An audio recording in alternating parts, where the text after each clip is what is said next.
propaganda kedaulatan atau sovereign right Tiongkok versi mereka. Mereka merasa ditekan habis-habisan di zaman Trump dengan Tiongkok diisukan melakukan penzoliman pada komunitas Uighur dengan pencaplokan Hong Kong dan banyak lagi kesalahan Tiongkok yang dihajar oleh Partai Republik dalam administrasi Trump. Ketika Demokrat sekarang berkuasa, mainnya pakai operasi intelijen, tidak bisa gampang memainkan itu di Tiongkok. Tiongkok tahu banget, makanya mereka sikat Amerika sekarang. Diumumkannya pelarangan 28 pejabat ekstra masuk ke Tiongkok dengan banyak keburukan yang diperlihatkan oleh mereka. Padahal ini hanya menunjukkan bahwa Tiongkok akan membalas dengan propaganda bahwa salah tuduhan Trump tersebut. Dan kedua, mereka unjuk taring ke Demokrat Biden. Berani lawan gak lu? Melihat beraninya Tiongkok sekarang ini, saya yakin Amerika keok dalam 4 tahun ke depan dengan Tiongkok. Lalu Indonesia bagaimana? Kita saat ini miring ke Tiongkok dalam hal menerima investasi Tiongkok di tanah air yang menyedot sumber daya alam mineral Indonesia. Secara akunting,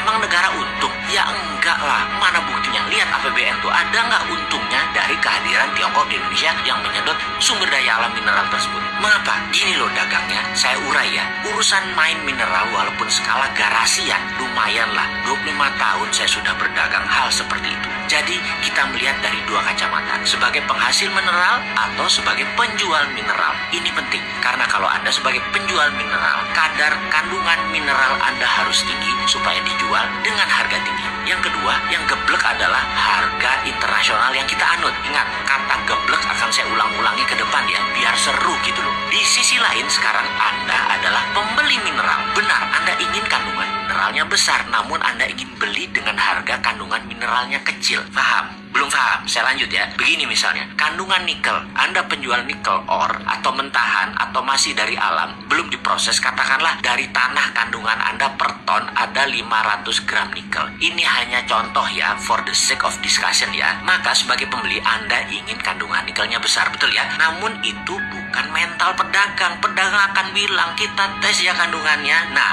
alat tes tadi yang ada di seluruh lab komersial dunia itu rendah sensitivitasnya. Jadi dibacanya paling 400 gram nikel, padahal bisa 700 gram aslinya. Nanti setelah diproses, ini kita tahu banget. Jadi pinternya semua itu dimainkan di alat dan disertifikasi. Jadi alat ukur yang ada di lab, di lembaga lab tes mineral tadi, dari sononya, dari pabriknya, mesin tes tadi adalah sudah agen para globalis. Karena itu Sontoloyo ini kalau dagang meterannya atau ukurannya nggak mau pakai Scovindo, kayak Surveyor Indonesia, kayak apalagi lab luar negeri. Selama hitungannya pakai material fisik labnya, nggak mau aja. Tapi tetap aja ada yang beli karena kita fair. Lalu pakai apa? Kami pakai EDAC system, pakai spektrum warna. Dan jangan kaget kalau hasil lab mineral konten Indonesia bisa 2 kali lipat hasil lab manapun di dunia dengan alat ukur yang sudah sejak 20 tahun yang lalu cara penghitungannya sama. Pakai ukuran fisikal mineral. Ya wassalam dah, lu dikadalin asing. Geblek ya? Ya nggak juga, namanya juga nggak tahu.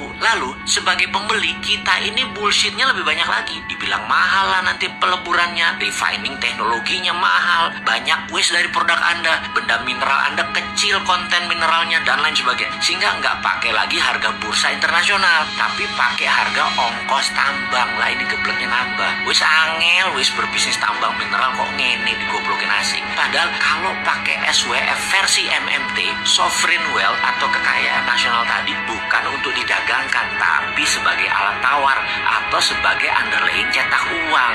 Sekarang SWF jadi lembaga loh, lembaga hutang berbasis perusahaan. Dan ini super lucu. Maaf ya, boleh bilang geblok lagi nggak ya? Nah loh, SWF-nya niru ide Bosman, tetapi hanya namanya saja yang ditiru. Actionnya mah jauh beda langit dan bumi. Yang sekarang berbasis hutangan, yang memang jago hutang sih, memang ya jago hutang ya otaknya hutang. Yang satu yang kita yang MMT berbasis aset nasional yang tidak diperdagangkan tapi dijaminkan sebagai underlying. Kesimpulan, dalam mengelola sumber daya alam nasional yang milik rakyat ini sesuai Undang-Undang 45 pasal 33 yang menurut saya salah kaprah, selalu menuruti negara besar yang punya GBHN sangat baik atas pencaplokan sumber daya alam negara lain. Dan ini harus ditangani oleh Menteri Peperangan. Ini adalah warfare, masuk kategori perang, bukannya masuk ranah perdagangan. Kalau bernegaranya sadar akan ke NKRI yang garis lurus loh ya ini ya, bukan menambah banyaknya pejabat diam seperti saat ini yang banyak lupa kalau kita punya wakil presiden.